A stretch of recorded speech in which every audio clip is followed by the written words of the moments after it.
વલસાડથી સમાચાર દક્ષિણ ગુજરાતના અલગ અલગ વિસ્તારમાં વરસાદ છે। વલસાડ શહેર અને ગ્રામ્ય વિસ્તારમાં પણ વરસાદ પડી રહ્યો છે। વલસાડના શહેરી વિસ્તારમાં વરસાદ છે તો ગ્રામ્યમાં પણ વરસાદ છે। તિથલ રોડ દાણા બજાર વિસ્તારમાં પાણી ભરાઈ ગયા જેના કારણે લોકોને હાલાકી પડી રહી, પણ ગ્રામ્ય વિસ્તારમાં વરસાદના કારણે ખેડૂતો ખુશ છે। આ વરસાદને આવકારી રહ્યા છે। શહેરી વિસ્તારમાં જ્યાં નીચાણવાળા રસ્તાઓ છે ત્યાં વરસાદી પાણીનો ભરાવ થઈ ગયો છે, જેથી વાહન ચાલકો રાહદારીઓને અહીંયાથી પસાર થવામાં પરેશાનીનો સામનો કરવો પડે।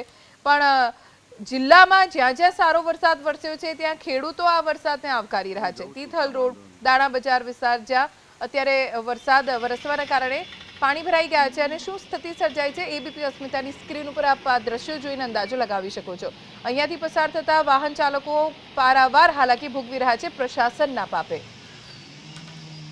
જે પ્રમાણે વલસાડ જિલ્લાની અંદર વરસાદ પડી રહ્યો છે, વલસાડ, વાપી અને ઉમરગામ ત્રણે તાલુકાઓમાં હાલ વરસાદ પડી રહ્યો છે, તો બીજી તરફ વરસાદ સતત પડી રહ્યો છે। અમુક સમયે એની ઇન્ટેન્સિટી ઓછી થાય છે, ફરી પાછો ધોધમાર વરસાદ પડે છે। વલસાડનો આ દાણા બજાર છિપ્પાડનો આ વિસ્તાર છે, થોડા જ વરસાદની અંદર અહીંયા પાણી ભરાયા છે। જો સતત આ રીતે જ વરસાદ પડતો રહે તો અહીંથી યોગ્ય પાણી નિકાલની વ્યવસ્થા ન હોય, પાણી ભરાવાની શરૂઆત થઈ જતી હોય છે।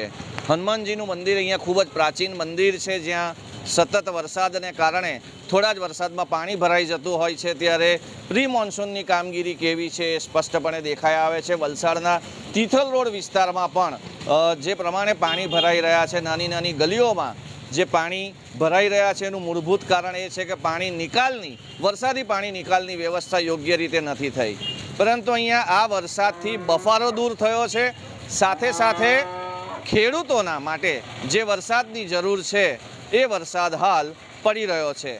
એથી સાથે એ પણ મહત્ત્વની બાબત છે કે આ વરસાદી મોસમ અને સાથે સાથે દરિયામાં આવતા તોફાનને લઈને દરિયાની નજીક કોઈને પણ ન જવાની સૂચના તંત્ર દ્વારા આપવામાં આવી છે। બ્રિજેશ શાહ, એબીપી અસ્મિતા, વલસાડ।